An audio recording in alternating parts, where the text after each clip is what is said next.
Capítulo 13. Os apóstolos dão sequência aos cuidados com as mulheres. Os apóstolos entenderam muito bem os ensinos de Jesus acerca das mulheres, pois em suas cartas, tanto o apóstolo Paulo como o apóstolo Pedro exigiram dos homens salvos a monogamia, e que as mulheres sejam valorizadas e recebam o cuidado necessário. Eles dão sequência ao ensino de Cristo contra a poligamia e levam a igreja de volta ao princípio, um homem para uma mulher. 1 Timóteo capítulo 3 versículo 2, é necessário, pois que o bispo seja irrepreensível, marido de uma só mulher. E no tocante ao serviço prestado pela igreja no Novo Testamento, as mulheres, desde o início da igreja, estavam trabalhando em prol do serviço do reino. É notória a presença das mulheres em todos os trabalhos como companheiras bem aceitas pelos apóstolos. O apóstolo Paulo sempre valorizou muito o ministério feminino, isso fica bem notável em suas cartas, que ao destacar Febe como nossa irmã, entendemos que Febe creu em Jesus e na mensagem de salvação. Também ao ler o texto sabemos que Febe servia a igreja de Jesus de Cencreia e era uma mulher corajosa, ao fazer uma longa viagem. O apóstolo Paulo descreve a irmã Febe como benfeitora, hospitaleira servindo a muitos irmãos na fé. Paulo enfatiza que ele foi servido por Febe. Temos exemplos que nos inspira e oportunidade de servir nossos irmãos na fé. Ela era uma mulher de confiança. Paulo confiou-lhe a responsabilidade e a honra de levar sua carta aos cristãos que estavam em Roma. A confiança é uma marca que deve ser aplicada às nossas vidas todos os dias, pois com a confiança vem a honra. Febe deixa uma lição maravilhosa em apenas 2 versículos da Bíblia. Ela era prestativa e estava sempre pronta para ajudar e servir a igreja. Devemos olhar para as histórias dessas mulheres, como o escritor de Hebreus recomenda no capítulo 12 e no versículo 1 como uma nuvem de testemunhas para nos inspirar. Que o Espírito de nosso Senhor, que esteve com Febe, esteja sobre o batalhão de mulher que tem se levantado prontamente para lutar pela causa da igreja do Senhor. Outra mulher que se fez presente na vida do apóstolo foi Priscila, que aparece, junto com seu marido Áquila, nos Atos dos Apóstolos e em algumas cartas de Paulo, sendo reconhecida como colaboradora fiel na propagação do Evangelho. Priscila na maioria das vezes é mencionada por Paulo antes de seu marido, isso mostra o reconhecimento do apóstolo pela sua contribuição no Evangelho. Priscila e Áquila são citados no Novo Testamento como um casal judeu convertido a Cristo. Eles foram expulsos de Roma por ordem do imperador Cláudio e se estabeleceram em Corinto, onde conheceram o apóstolo Paulo. Trabalhavam produzindo de tendas, mesma profissão de Paulo, o que os aproximou não apenas no ofício, mas também na fé e na missão. Do trabalho, Priscila e Áquila se tornaram colaboradores fiéis de Paulo, acompanhando-o em viagens missionárias e apoiando-o de forma prática e espiritual. Sua casa se tornou ponto de encontro da igreja, revelando sua hospitalidade e compromisso em servir a comunidade cristã. A vida de Priscila e Áquila nos oferece preciosas lições de fé e compromisso com o Evangelho. Eles eram um casal comum, fabricantes de tendas, mas colocaram sua profissão, seu lar e sua vida a serviço de Deus. Mesmo enfrentando dificuldades como a expulsão de Roma, permaneceram fiéis e usaram cada oportunidade para testemunhar Cristo. Uma das grandes lições que aprendemos com eles é a hospitalidade. Sua casa esteve sempre aberta para Paulo, para os irmãos em Cristo e até para servir como local de reunião da igreja. Isso mostra que o lar cristão pode ser um espaço de acolhimento e ministério. Outra lição é a cooperação no casamento. Priscila e Áquila aparecem sempre juntos, servindo lado a lado sem competição, mas em unidade. Esse modelo inspira casais cristãos a viverem a fé como parceiros. O apóstolo Pedro declara que o valor e a beleza da mulher vão muito além do que se pode avistar no exterior. Isso é o que era visto pelos homens na época de Moisés, que se um homem encontrasse alguma coisa, poderia dar carta de repúdio, pois estes só viam o exterior. O apóstolo, por meio de Jesus, muda sua visão e consegue ver muito além do exterior. Sim, no interior de uma mulher, a beleza flui em sujeitar-se ao marido, como a igreja está sujeita a Cristo. O enfeite delas não seja exterior, no frisado dos cabelos, no uso de joias de ouro, na compostura de vestes, mas o homem encoberto no coração incorruptível trajando de um espírito manso e quieto, que é precioso diante de Deus. 1 Pedro capítulo 3 versículos 3, 4. A falta de fé que fez Sara se precipitar, foi esquecida, quando suas virtudes foram celebradas. As esposas devem estar sujeitas a seus maridos, não por medo e espanto, mas pelo desejo de fazer o bem e agradar a Deus. Semelhantemente vós, mulheres, sede sujeitas ao vosso próprio marido. 1 Pedro capítulo 3 versículo 1. As instruções da Bíblia, através do apóstolo Pedro, são claras. As mulheres devem submeter-se aos seus maridos. Essa submissão não indica inferioridade. Até mesmo Jesus se submeteu ao Pai, entretanto ambos, pai e filho, participam igualmente da natureza divina. Do mesmo modo, esposo e esposa têm igual valor como pessoas, mas Deus ordena que o esposo guie a família. As esposas devem estar de acordo com a vontade de seus esposos em tudo, exceto quando essa vontade contradiz a palavra de Deus, como em Atos 5, no caso de Ananias e Safira. Igualmente vós, maridos, devem coabitar com ela com entendimento, dando honra à mulher, como um vaso mais fraco, como sendo vós os seus co-herdeiros da graça da vida, para que não sejam impedidas as vossas orações. 1 Pedro capítulo 3 versículo 7. O dever do marido para com a esposa deve ser considerado da seguinte forma: primeiro, coabitação, que proíbe a separação desnecessária e implica uma comunicação mútua de bens e pessoais entre si, com deleite e concórdia. Segundo, morar com a esposa segundo o conhecimento, não conforme a luxúria como brutos, nem segundo a paixão como demônios, mas segundo o conhecimento, como homens sábios e sóbrios que conhecem a palavra de Deus e seu próprio dever. Terceiro, dando honra à esposa, assim também como devido respeito a ela e mantendo sua autoridade, protegendo-a, apoiando-a, deliciando-se em sua conversa, proporcionando-lhe um belo sustento e depositando a devida confiança nela. As razões são, porque ela é o vaso mais fraco por natureza e constituição, e por isso deve ser defendida. A esposa é igual a seu marido no tocante às bênçãos espirituais, eles juntos são herdeiros da graça da vida, de todas as bênçãos desta vida e da outra, e portanto, devem viver pacífica e serenamente.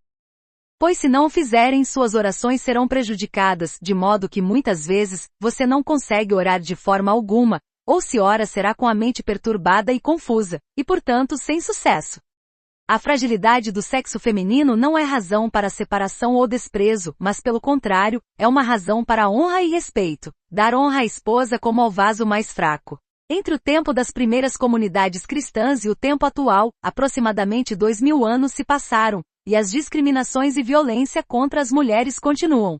Apesar dos avanços científicos e tecnológicos da sociedade atual e dos novos espaços que as mulheres conquistaram, ainda hoje há muitos preconceitos com essa realidade. Faz-se necessário aproximar do texto da primeira carta de Pedro capítulo 3 versículo 1, 7, pois foi um avanço importante na sociedade, quando a religião cristã deu uma direção como está, pois em todos os lugares entre os pagãos e sob todos os falsos sistemas de religião, a mulher foi considerada digna de pouca honra ou respeito. Ela foi considerada uma escrava ou um mero instrumento para gratificar as paixões dos homens. É uma das doutrinas elementares do cristianismo, que a mulher seja tratada com respeito. E um dos primeiros e mais marcantes efeitos da religião na sociedade é elevar a esposa a uma condição na qual ela será digna de estima. A razão aqui atribuída para a honra que deveria ser mostrada à esposa é que ela é o vaso mais fraco. Com isso não significa necessariamente que ela tenha uma capacidade mais fraca ou dotações mentais inferiores, mas que ela é mais terna e delicada, mais sujeita a enfermidades e fraquezas, menos capaz de suportar fadiga e labuta, menos adaptada a cenas difíceis e tempestuosas da vida.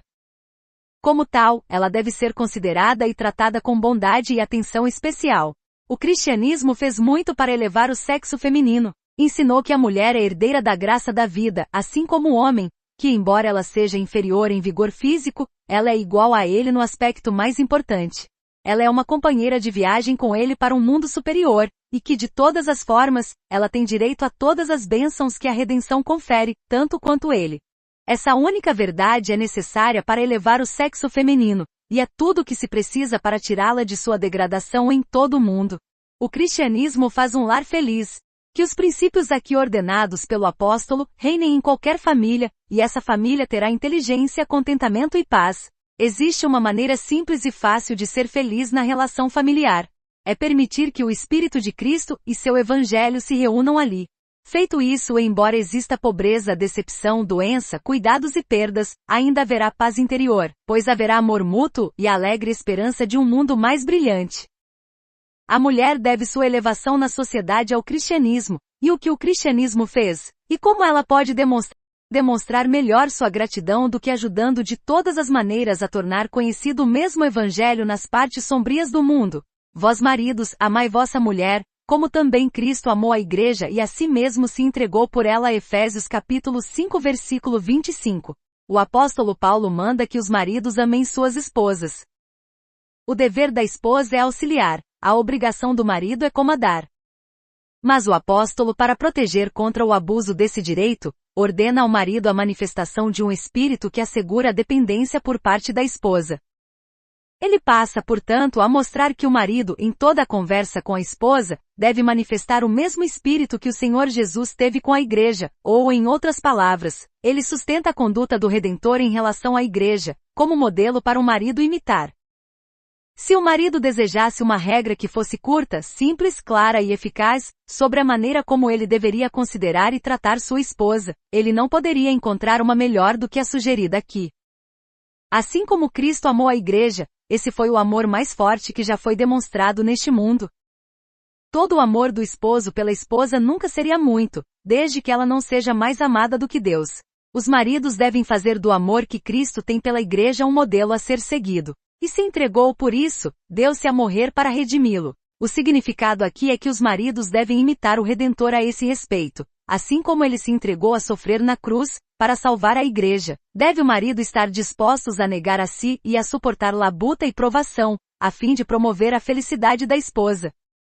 É dever do marido trabalhar por seu apoio, suprir suas necessidades, negar a si o descanso e tranquilidade, se necessário, a fim de atendê-la na doença e ir adiante dela em perigo, defendê-la se ela estiver em perigo, e estar pronto e, se necessário for, morrer para salvá-la. E por que ele não deveria estar? Digamos que um casal esteja em um naufrágio, e se houver uma única tábua na qual com segurança possa ser protegida, ele deve estar disposto a colocá-la nisso e vê-la segura, e todo o risco para si.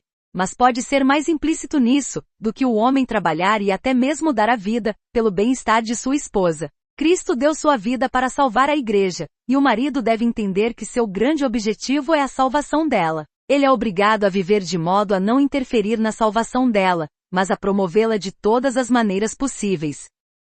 Ele deve fornecer a ela todas as facilidades que ela pode precisar, para capacitá-la a participar da adoração a Deus, e não lançar obstáculos em seu caminho. Ele deve dar a ela o exemplo, aconselhar, se precisar de conselhos e tornar o caminho da salvação o mais fácil possível para ela.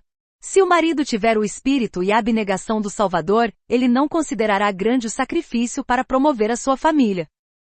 Talvez você possa estar se perguntando, será que tem mulher que vive com marido que seja capaz de amar e se entregar por ela como Cristo se entregou pela igreja? Não espere que alguém vai encontrar marido perfeito, não mesmo, o aperfeiçoamento vai sendo construído aos poucos. Isso é deixando o Espírito Santo ter liberdade em sua casa e na sua vida família. Tem a Bíblia como manual para o relacionamento conjugal, busque ajuda com aconselhamento cristão, e você mulher faz a sua parte e não tente fazer a parte do seu marido. Ou não deixe de cumprir com sua obrigação pelo fato de seu marido não cumprir com a dele, pois um erro não compensa o outro, pelo contrário se torna dois erros. O valor da mulher deve assim ser reconhecido através da demonstração de amor.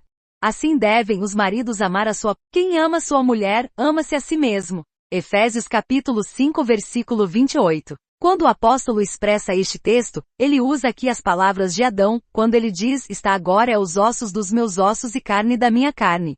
Porque são uma só carne. Efésios capítulo 5 versículo 31. Este é o assunto sobre o qual Paulo estava falando e do qual ele havia feito alusão à igreja glorificada. A doutrina aqui é que o marido deve ter o mesmo cuidado pelo conforto de sua esposa como tem por si. Ele deveria considerá-la uma consigo, e como ele protege seu próprio corpo do frio e da fome, e quando está doente e sofrendo, procura restaurá-lo à saúde, deve, assim considerá-lo e tratar sua mulher.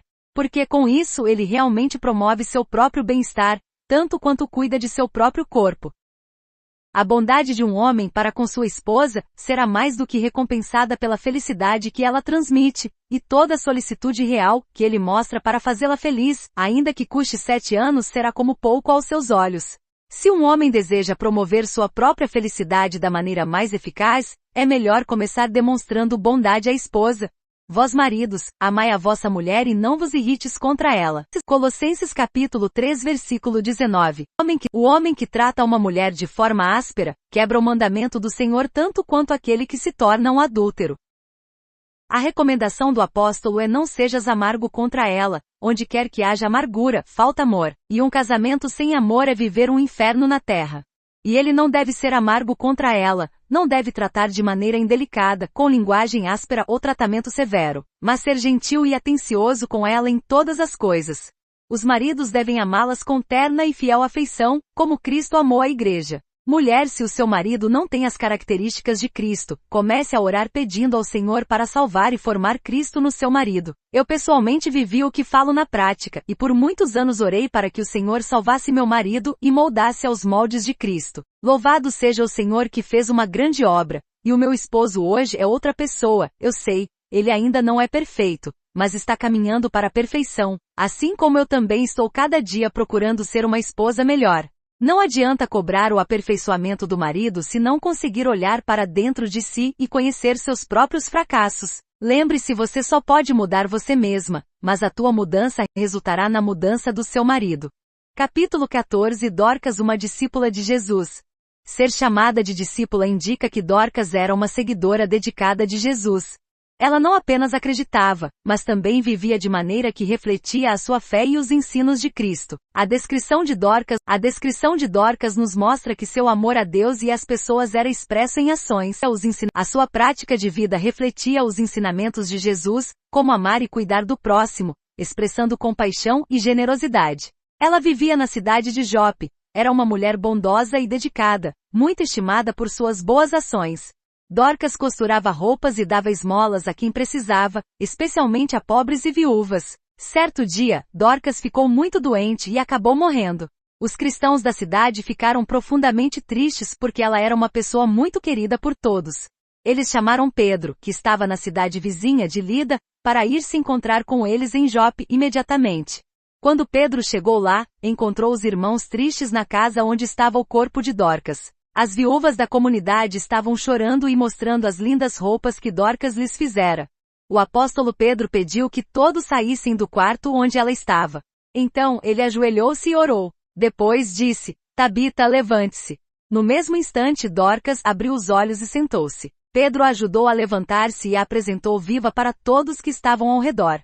A notícia desse milagre se espalhou por toda a cidade, levando muitas pessoas a crerem em Jesus Cristo. A ressurreição de Tabita nos mostra o poder de Deus e sua graça por todos.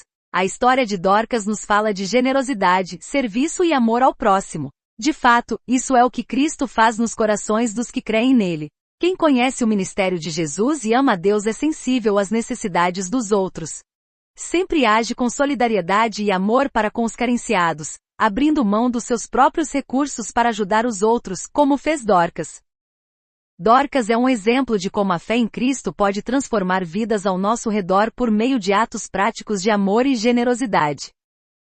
Sua história nos ensina que o cristianismo é vivido não apenas em palavras ou crenças, mas também em ações de bondade e serviço. Ela vivia de forma que suas obras falam mais alto do que suas palavras.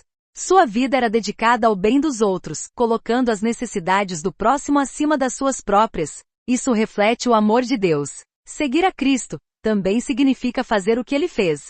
Dorcas usava suas habilidades práticas, tempo e recursos para servir as pessoas, demonstrando que pequenos atos podem ter grande impacto no reino de Deus. A história de Dorcas é uma lembrança inspiradora de que Deus valoriza tanto os dons humildes quanto os grandes feitos, e que podemos servir de maneiras práticas para glorificar a Deus. O serviço das mulheres agradou a Deus na construção do tabernáculo, como também ainda agrada na missão de fazer as obras que Cristo fazia.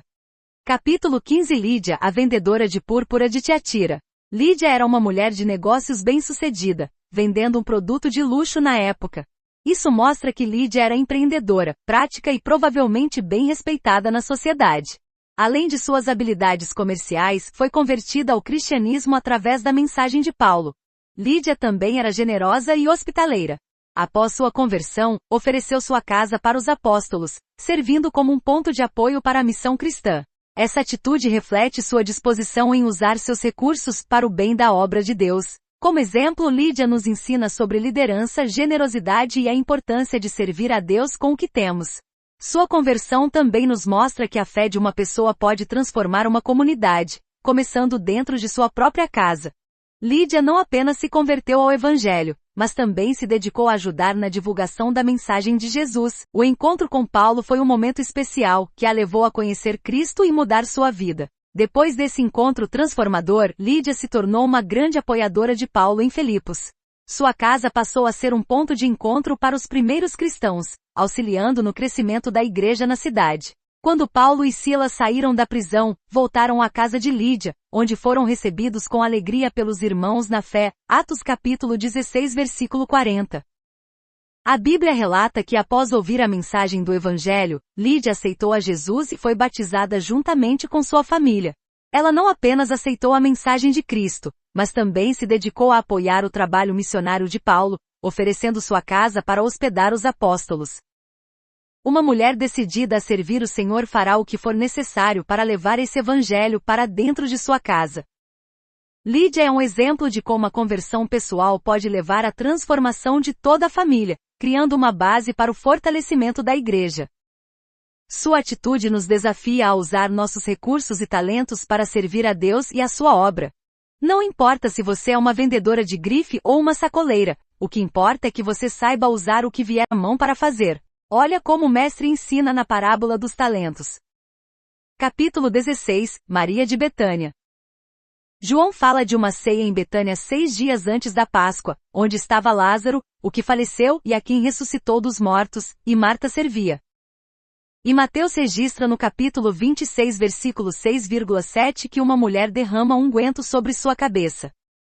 Marcos também registrou esse mesmo evento dizendo ser 3 dias antes da Páscoa e agora na casa de Simão conhecido como leproso. Apesar de muitos concordarem que se trata do mesmo evento, eu prefiro concordar com as palavras de Matthew Henry. Há uma sugestão de que esta seria a mesma que está registrada em Mateus capítulo 26 versículo 6 a seguir, na casa de Simão. A maioria dos comentaristas pensa que sim, pois a essência da história e muitas das circunstâncias coincidem. Mas aquela ceia está colocada depois do que foi dito 2 dias antes da Páscoa, ao passo que se realizou 6 dias antes. Além disso, não é provável que Marta servisse em qualquer casa que não fosse a sua.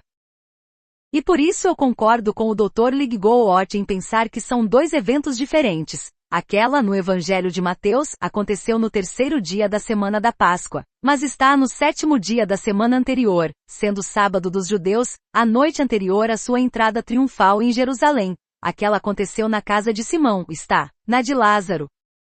Sendo ambas as mais públicas e solenes recepções oferecidas a ele em Betânia, provavelmente Maria compareceu a ambas com este sinal do seu respeito. E o que ela guardou do seu unguento nesta primeira ocasião, quando utilizou apenas 1 libra dele, versículo 3, ela usou naquela segunda ocasião, quando derramou todo.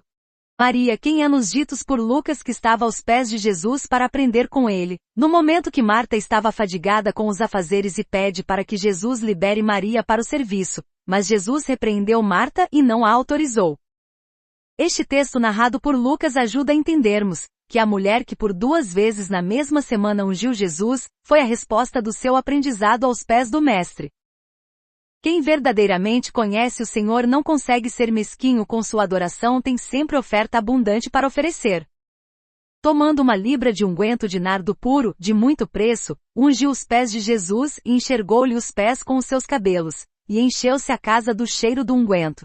E Mateus diz, um vaso de alabastro com unguento de grande valor, e derramou-lhe sobre a cabeça. Então, um dos seus discípulos, Judas Iscariotes, filho de Simão, o que havia de traí-lo, disse, por que não se vendeu este unguento por 300 dinheiros, e não se deu aos pobres? Não é de admirar que existe crente nos dias de hoje dando palpite nas ofertas que são oferecidas na igreja. Estes são sempre os mesquinhos e traidores que distorcem o verdadeiro ensino sobre a oferta de gratidão. Porque podia vender-se por mais de 300 dinheiros e dá-lo aos pobres. Eles estão sempre preocupados com os pobres, mas querem servi-los com recurso alheio. Jesus, porém, disse, deixai-a, para que a molestais? Ela fez-me boa obra. Esta fez o que podia, antecipou-se a ungir o meu corpo para a sepultura. Em verdade vos digo que em todas as partes do mundo onde este evangelho for pregado, também o que ela fez será contado para sua memória. Maria foi imortalizada por causa dessa oferta, estará para sempre diante do Senhor como um memorial. Não pense você que a sua oferta cai em esquecimento, está tudo diante do Senhor, até um copo de água fria oferecido a um desse pequenino não ficará sem galardão. Capítulo 17. Maria Madalena. Maria Madalena era uma mulher da cidade de Magdala, localizada perto do Mar da Galileia. Sua vida mudou após conhecer Jesus Cristo, que a libertou de 7 demônios. Após esse encontro, Maria Madalena se tornou uma seguidora dedicada no ministério de Jesus e foi a primeira pessoa a vê-lo após a ressurreição. Sua história destaca a importância da libertação por meio de Jesus e ensina que pela fé nele, qualquer pessoa pode alcançar uma nova vida.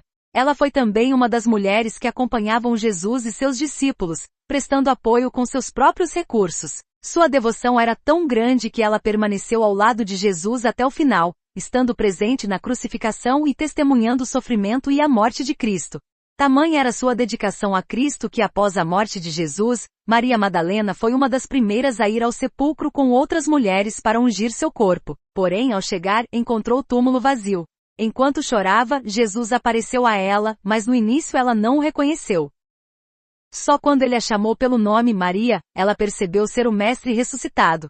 Jesus então pediu para Maria Madalena levar a notícia aos discípulos, fazendo dela a primeira testemunha da ressurreição. Com grande emoção, Maria Madalena correu para anunciar aos apóstolos. Maria Madalena é liberta por Jesus de 7 demônios, marcando o início de sua transformação e devoção a Jesus. Após sua libertação, ela se torna uma seguidora dedicada de Jesus, ajudando a sustentar o ministério dele e dos discípulos com seus recursos. A história de Maria Madalena oferece lições para o nosso aprendizado na fé. Sua experiência de libertação dos demônios demonstra o poder transformador de Jesus, ela teve a sua vida renovada através do poder de Cristo. Maria exemplifica a importância do arrependimento e da nova vida em Jesus, mostrando que todos têm a oportunidade de começar de novo. A dedicação de Maria Madalena ao ministério de Jesus destaca a importância de servir e apoiar uns aos outros. Ela usou seus recursos para ajudar Jesus e seus discípulos, evidenciando que era uma verdadeira discípula. Sua presença na crucificação demonstra sua coragem e fé, mesmo em um momento de dor e incertezas. Ao ser a primeira a ver Jesus ressuscitado e anunciar a ressurreição, Maria Madalena também nos ensina a importância de ser uma testemunha da fé, compartilhando a boa nova com os outros. A vida de Maria Madalena nos inspira a buscar a verdadeira transformação em Jesus, a servir com generosidade e a compartilhar a esperança e a alegria da ressurreição de Cristo. A relação entre Jesus e Maria Madalena é marcada por uma profunda transformação de vida. Maria Madalena, originária da cidade de Magdala, foi inicialmente libertada por Jesus de 7 demônios. Esse ato de libertação transformou sua vida. Ela se tornou uma das seguidoras mais próximas e dedicadas de Jesus. Capítulo 18. Protegida com a armadura de Deus. O inimigo procura desesperadamente uma mulher para destruir e declarar destruída a casa, a vida profissional, a amizade, as finanças, a saúde e também a vida espiritual. Ele brama como um leão pronto para atacar sua presa. É bem provável que qualquer uma de nós diria como o rei Ezequias: hoje é dia de angústia, de repreensão e de humilhação. Estamos como quando os filhos estão prestes a nascer, mas não há forças para dá-los à luz. O rei sabia que com suas próprias forças ele não venceria o inimigo, então foi buscar a ajuda do Senhor. Assim nós mulheres não devemos sair dando de cara com o inimigo pensando que temos força contra o adversário, porque não temos. Se lutarmos com nossa própria sabedoria ou com nossa força, com certeza seremos derrotadas. Só venceremos o adversário se estivermos protegidas com as armaduras de Deus. O apóstolo Paulo deixa uma lista em Éfeso capítulo 6 versículo 10 a seguir: revestir de toda a armadura de Deus, para que possa resistir no dia mau e, havendo feito tudo, ficar firmes. Os vossos lombos devem estar cingidos com a verdade, pois a verdade liberta. A verdade do Evangelho nos liberta do jugo da lei e dos fardos de acusação. A mente, ao admitir a verdade de Cristo na luz e no poder, é amplamente ampliada, é grandemente elevada acima de todos os empecilhos. Mulher, seja corajosa, não por causa da sua força a sua estratégia de guerra, lembre-se que você é pó, mas com as armaduras de Deus você estará pronta para colocar qualquer leão ou urso para correr e se tiver atacado um dos seus tenha coragem para tomar do inimigo. Lembre-se, se com as armaduras de Saul você não sairá nem do lugar, para derrubar Golias você precisa estar vestida com as armas de Davi. Vestida a couraça da justiça. Nos tempos do apóstolo Paulo, os legionários romanos usavam uma couraça que cobria o corpo do pescoço até pouco abaixo da cintura.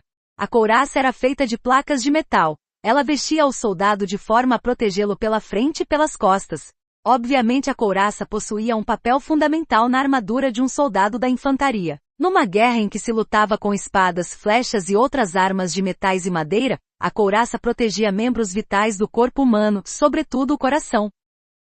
Seu papel era dificultar ao máximo que um oponente conseguisse ferir um soldado mortalmente. Toda mulher salva estará envolvida em uma batalha espiritual. Nossa batalha não contra carne ou sangue, mas sim contra a potestade das trevas. Não sei em que área da sua vida você é mais atacada, se família, cônjuge, filhos, trabalho, igreja, ou talvez com seus pais. Não importa quem for, não é seu inimigo, por mais difícil que seja lidar com seus pais, marido, filhos, irmãos, família do cônjuge, a irmã ciumenta fofoqueira, implicante, todos independente da circunstância não são suas inimigas, são seus parentes, amigos, familiares, irmãos em Cristo. Seus inimigos a combater é a carne, ou seja, você mesma, o mundo com tudo que ele oferece e o diabo, para defender-se de cada um deles precisa da couraça da justiça, que é andar na justiça, viver pelo Espírito Santo de Deus, para não dar ocasião aos ataques de Satanás. E calçados os pés na preparação do Evangelho da Paz.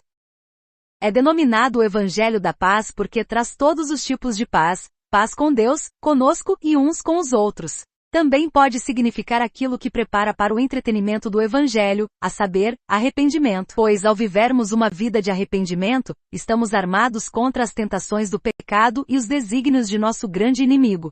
Que você possa estar pronto para o combate, esteja calçado com o Evangelho da Paz, esforce-se por aquela mente pacífica e quieta que o Evangelho exige. Não seja facilmente provocado nem propenso a brigar, mas mostre toda gentileza e longanimidade para com todos os homens, e isso certamente os preserva de muitas grandes tentações e perseguições. Tomando sobretudo o escudo da fé, com o qual podereis apagar todos os dardos inflamados do maligno. Nosso inimigo, o diabo, é chamado de maligno. Ele mesmo é perverso e se esforça para nos tornar iníquos.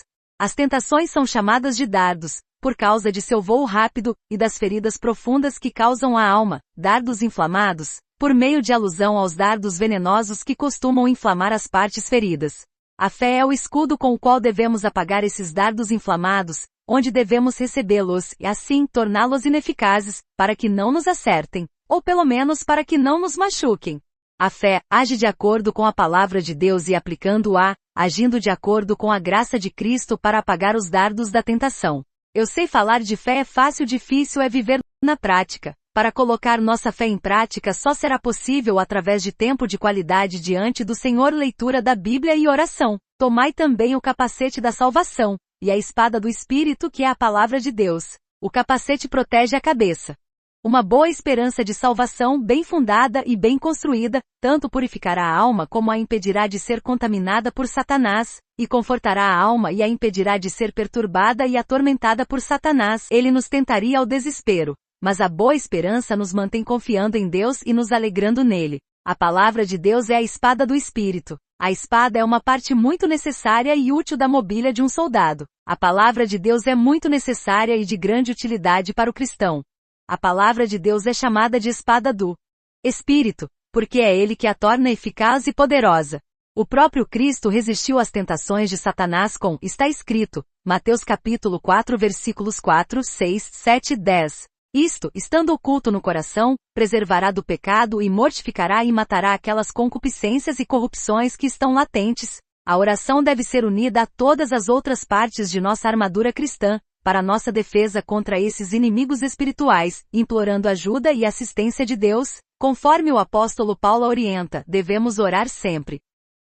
Devemos orar no Espírito. Nosso espírito deve estar ocupado no dever e devemos cumpri-lo pela graça do bom Espírito de Deus. Devemos zelar por isso, esforçando-nos para manter nossos corações em um quadro de oração, e aproveitando todas as ocasiões, e aproveitando todas as oportunidades. Para o dever, devemos zelar por todos os movimentos de nossos próprios corações em direção ao dever.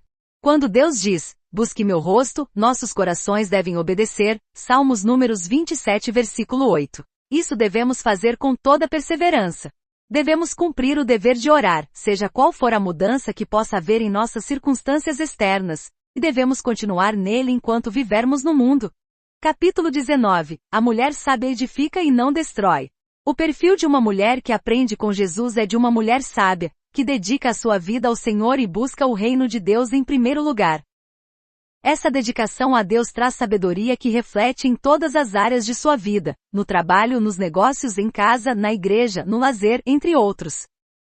Uma mulher tola que não teme a Deus nem se preocupa com o bem da sua família, facilmente destrói sua casa, porém a sábia, aquela que conhece a Jesus e desfruta dos privilégios resgatados por Cristo, edifica sua casa, e como esposa prudente, piedosa, trabalhadora e atenciosa, os negócios da família faz prosperar, as dívidas são pagas, as porções aumentadas, as provisões feitas, os filhos bem educados. A sabedoria daquelas que estão dispostas não apenas a serem ensinadas, mas a serem reprovadas. Aquela que ouve a reprovação e corrige as faltas pelas quais é reprovada obtém entendimento, pelo qual sua alma é protegida dos maus caminhos e dirigida por bons caminhos. E assim ela evidencia o valor que tem para sua própria alma e coloca a verdadeira honra sobre ela. Eu cresci longe de TV em um tempo que o telefone que usava era orelhão, minha família era leiga e disfuncional. Eu com um temperamento sanguíneo não tinha nada ruim para mim, no entanto, como não fui corrigida na infância e adolescência, precisei aprender na fase adulta. Me casei com 16 anos completamente sem conhecimento de vida. Concluí o ensino médio com 31 anos e comecei minha primeira graduação aos 41 anos. Contudo, Deus foi tão bondoso comigo que me deu um marido com um temperamento diferente do meu. Isso foi muito bom, pois ele sempre me corrigia nos muitos momentos de erros, principalmente que pelo fato de ser sanguínea e falar muito, eu não considerava minhas falas e mesmo sem maldade, mas por simplicidade entrava em cada enrascada ou era envergonhada. Graças a Deus por todas as críticas do meu marido. Foi por ele me ajudar que estou escrevendo esse livro. O temor do Senhor é a instrução da sabedoria, e antes da honra está a humildade. Veja o quanto é de nosso interesse, bem como nosso dever, submeter-se ao nosso Deus, e manter uma reverência por Ele. O temor do Senhor, como é o princípio da sabedoria, por isso é a instrução e correção da sabedoria. Os princípios da religião, seguidos de perto, irão aprimorar nosso conhecimento, retificar nossos erros e ser o melhor e mais seguro guia de nosso caminho. O temor de Deus em nosso espírito nos colocará nos conselhos mais sábios e nos castigará quando dissermos ou agirmos de maneira imprudente. Se algum de vocês tem falta de sabedoria, Deus, que a todos dá livremente de boa vontade, e lhe será concedida. Tiago capítulo 1 versículo 5. Quando vamos a Deus por causa de nossa própria fraqueza e tolice para pedir sabedoria, devemos fazer com certeza que Ele tem para dar. Também não deve haver medo de que suas bênçãos sejam limitadas, ou que faz acepção de pessoas, os abençoa a outros exclui. Não tenha esse medo porque Deus é um Pai que não faz acepção de seus filhos, está sempre pronto para abençoar todos aqueles que a Ele vai com fé. Pois Ele dá a todos com liberdade. Se você disser que deseja muita sabedoria, Ele não lhe dará uma pequena porção para você, afirma o apóstolo, Ele dá liberalmente. E para que você não tenha medo de ir até Ele, ou ser envergonhada por sua tolice, o texto diz, Ele não censura. Pergunte quando quiser e com a frequência que quiser, não encontrará repreensões. E se afinal alguém disser, mas temo não ser tão bem-sucedida em minha busca por sabedoria como algumas outras. Nesse caso o problema não está em Deus, mas na pedinte que talvez pensa que Deus é o Aladim da lâmpada mágica, pede e fica de braço cruzado sem fazer nada. Eu entendi perfeitamente quando o Senhor disse que queria que eu escrevesse, porém eu sabia que era pobre de língua portuguesa. Foi então que eu entendi que o Senhor queria que eu fosse para a escola estudar, e foi o que fiz com 41 anos comecei a graduar letras. Tentei por muitas vezes produzir livros, eu tinha um bom conhecimento em teologia, mas para escrever eu precisava saber escrever, e eu não sabia. E o Senhor não me disse: você conhece teologia, pode escrever que o restante eu faço acontecer. Não mesmo. Ele proveu para mim a oportunidade de estudar, me capacitou a aprender. O Senhor quer te abençoar com sabedoria, mas você precisa crer e viver o processo. Então, com justiça, os tolos e ociosos devem perecer em sua tolice, se houver sabedoria para pedir, e elas oraram a Deus e estarão dispostas a aprender o conhecimento. A promessa acima é muito certa. Com esta condição: a sabedoria será dada àquelas que a pedem a Deus, desde que acreditem que Deus é capaz de tornar sábio o simples e é fiel em cumprir sua palavra para aqueles que se dirigem a Ele. Esta foi a condição em que Cristo insistiu, ao tratar com aqueles que vinham a Ele, onde a humildade, a honra e preparo para ela. Aquelas que se humilham serão exaltadas aqui e na eternidade. O temor do Senhor é o princípio da sabedoria, e o conhecimento do santo é entendimento. Provérbios capítulo 9 versículo 10. O salmista escreveu no Salmos número 119 versículos 98, sem que é mais sábio que os seus inimigos, e que compreende mais do que todos os seus mestres, porque medita nos testemunhos de Deus. É mais prudente que os idosos, porque guarda os preceitos do Senhor. A sabedoria nos faz virtuosa, como foi a humilde Ruth. O princípio da sabedoria é o temor a Deus. Não há mulheres tão sábias como elas que são levadas, de volta ao princípio por Cristo, a temer a Deus. Capítulo 20. Você é referência? Como é conhecida aonde você mora, a quentinha, tímida, alegre, simpática entre outros estilos de temperamento, o nosso temperamento faz com que com pouco tempo as pessoas à nossa volta nos qualificam. Eu sou conhecida pelos meus vizinhos como a mulher que está sempre rindo, não é para menos, pois tenho um temperamento sanguíneo. Mas não é realmente disso que quero falar. Mas de caráter moral. Se alguém chegar para pessoas que te conhecem e dizer uma mentira em teu nome, como essa pessoa vai reagir? Que vai concordar ou vai dizer que você não falou isso? Eu a conheço e sei que ela jamais falaria isso. As pessoas que te conhecem estão sempre animadas em te vender fiado ou se faz com medo. Se alguém disser a uma amiga sua que te viu conversando com o marido dela, como você acha que ela reagiria? Talvez você possa pensar que estou pegando pesado, mas não, isso infelizmente acontece dentro da igreja, até por mulheres que lideramos. Vale a pena refletir sobre isso, deixei aqui uns poucos exemplos. São nas características morais que deixamos as pessoas realmente saber quem nós somos.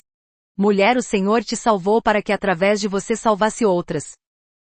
Lembre-se, a maior pregação é a que pregamos com vida. E seus filhos vão querer ser como você ou não? Pense nisso, comece a comparar as tuas práticas com a palavra de Deus para ter a certeza que és mulher virtuosa. Ruth, uma moabita que ninguém a conhecia em Belém, no entanto com poucos dias o povo da cidade já comentava que ela era mulher virtuosa. Uma mulher virtuosa é uma mulher resoluta que, tendo esposado bons princípios, é firme e constante com eles, e não se assustará com ventos e nuvens por qualquer parte de seu dever. No capítulo 31 de Provérbios tem todas as características morais de uma mulher virtuosa. Quem pode encontrar uma mulher virtuosa? Pois seu preço está muito acima de rubis. Diz a palavra do Senhor que herança vem dos pais, mas a mulher virtuosa vem do Senhor. Você já ouviu seu esposo agradecendo a Deus pela esposa que tem? O coração de seu marido confia perfeitamente em você? E as amigas também não temem que os maridos tenham uma conversa de negócios com você? Você sempre faz o bem e não o mal? A palavra do Senhor orienta a fazermos o bem até para quem nos faz mal. Você trabalha de boa vontade com as mãos? Ou gosta de se escorar em alguém? O apóstolo Paulo manda dizer que quem não trabalha é bom que também não coma. Observação: essa recomendação é para mulheres ociosas, não deve ser aplicada a mulheres que enfrentam problemas de saúde. Ou você é como os navios dos mercadores, que traz sua comida de longe? Você é mulher que se programa cedo ou do tipo que está sempre atrasada? Você é do tipo valoriza o trabalho do seu marido, ou está sempre colocando a família em apuros por não ser prudente? Você é uma mulher que cinge os lombos de força, e fortalece os braços do seu marido, ou é sempre pessimista e sem fé? Você é do tipo que não deixa a sua lâmpada se apagar de noite, Ou quando seu marido te procura, você está sempre indisposta? Você tem mãos firmes e está confiante no que faz? Você está sempre pronta para estender a mão para o pobre e aos necessitados? Você está sempre atenta com as necessidades da sua casa, ou o temporal te pega de surpresa? Seu marido é conhecido como um homem feliz pela esposa que tem? E honra são suas vestes, e se regozija do futuro. E quando abre a boca é com sabedoria, e em sua língua está a lei da bondade. Levantam-se seus filhos e te chamam de bem-aventurada, e seu marido também a ele a elogia dizendo: muitas filhas agem virtuosamente, mas tu as superas a todas. Saiba que enganosa é a graça, e vã é a formosura, mas a mulher que teme ao Senhor, essa será louvada. Mãos e deixe suas próprias obras a elogiar-te. Uma mulher virtuosa, embora seja o vaso mais fraco, é forte pela sabedoria e graça, e pelo temor de Deus. A mulher virtuosa é uma mulher de espírito manso, que tem o comando de seu próprio espírito e sabe administrar. Uma mulher virtuosa é uma mulher resoluta que, tendo esposado bons princípios, é firme e constante com eles, e não se assustará com ventos e nuvens por qualquer parte de seu dever. Ela odeia ficar quieta e não fazer nada. Ela não come o pão da preguiça, embora ela não precise trabalhar por seu pão, ela não viverá em ociosidade, porque ela sabe que ninguém foi enviado a este mundo para ser ocioso, pois quando você não tem nada a fazer, o diabo vai te encontrar e te levará a viver em tolice. Conclusão. As mulheres que erroneamente têm buscado apoio no feminismo, são aquelas que não conhecem a palavra de Deus e nem o Deus da palavra e dessa forma, aberrantemente ousam dizer que a Bíblia é um livro machista, loucamente falam do que não conhecem. Gostaria muito que essas pessoas tivessem a oportunidade de conhecer o livro que é a maior expressão de amor e liberdade, e não para por aí. Nesse livro tem proteção, cuidado. Através desse livro chamado Bíblia Sagrada, que elas podem conhecer Jesus e a sua obra na cruz, que verdadeiramente oferece valor e liberdade às mulheres. Nessa conclusão, quero te convidar a meditar na letra do hino, aos olhos do Pai, de diante do trono. Aos olhos do Pai você é uma obra-prima, que ele planejou. Com suas próprias mãos pintou. A cor de sua pele, os seus cabelos desenharam cada detalhe, num toque de amor, você é linda demais, perfeita aos olhos do Pai. Alguém igual a você não vi jamais. Nunca deixe alguém dizer que não é querida. Uma mulher que teme a Deus é uma bênção para os seus familiares e para a sociedade. Deus criou a mulher para amar e ser amada, respeitar e ser respeitada, de maneira nenhuma ser tratada com inferioridade. Homens e mulheres são iguais em imagem e semelhança. Deus, mas ambos têm funções diferentes e importantíssimas na sociedade, na igreja e na família. Uma mulher segundo o coração de Deus certamente fará diferença no mundo que está à sua volta. Seja temente a Deus, seja feminina, seja forte, seja conselheira e amiga, seja submissa, seja uma mulher segundo a palavra de Deus. Outras obras produzidas pela mesma autora. Uma relação de dependência. Cerne da controvérsia. O mundo odeia os discípulos de Cristo porque carregam seu nome. Esse ódio não tem causa justa. Cristo, embora perfeito e benéfico, foi rejeitado e perseguido. A ignorância do mundo e a falta de conhecimento de Deus são a raiz da inimizade. O Evangelho os torna indesculpáveis. Quanto maior a revelação, maior a culpa se não for aceita. A obra de Cristo, suas palavras, milagres e sacrifício, é suficiente para salvar, e quem a rejeita será condenado. Item perseverança na doutrina. Permanecer na doutrina de Cristo é o caminho para o Pai e o Filho. Negar que Jesus é o Messias, o Filho de Deus, é evidência de ódio e engano. Os verdadeiros discípulos são chamados a manter a verdade, mesmo diante da perseguição. Item o Espírito da Verdade. O Espírito Santo é o ajudador divino que convence o mundo do pecado, da justiça e do juízo. Ele não substitui o testemunho humano, mas o capacita. Os apóstolos, cheios do Espírito, tornaram-se testemunhas corajosas da ressurreição e da verdade de Cristo. Item testemunho dos apóstolos. Eles foram escolhidos desde o início do ministério de Jesus para testemunhar. O Espírito os guia, mas eles também devem falar. Seu testemunho, baseado em experiência direta, confirma a realidade da vida, morte e ressurreição de Cristo. Item chamado a vida cristã. Os crentes são exortados a viver continuamente na presença de Cristo, a buscar a santificação pelo Espírito e a não temer o ódio do mundo. A promessa é que, apesar da oposição, a causa de Cristo prevalece e os que permanecem nele receberão a coroa de glória. Espírito Santo. Prezados leitores, com esse pequeno livro, eu gostaria de chamar sua atenção para a maravilhosa companhia do Espírito Santo da qual podemos desfrutar. Mas quando vier aquele Espírito da verdade, ele vos guiará em toda a verdade, porque não falará de si mesmo, mas dirá tudo o que tiver ouvido e vos anunciará o que há de vir. João capítulo 16 versículo 13. O amigo Espírito Santo foi enviado para revelar o que o Senhor Jesus não pôde falar naquele momento, pois os discípulos precisavam de um consolo que só através do Espírito da verdade poderiam receber. O Espírito é convincente, ele pode fazer isso, e ninguém exceto ele. O homem pode abrir a causa, mas só o Espírito pode abrir o coração.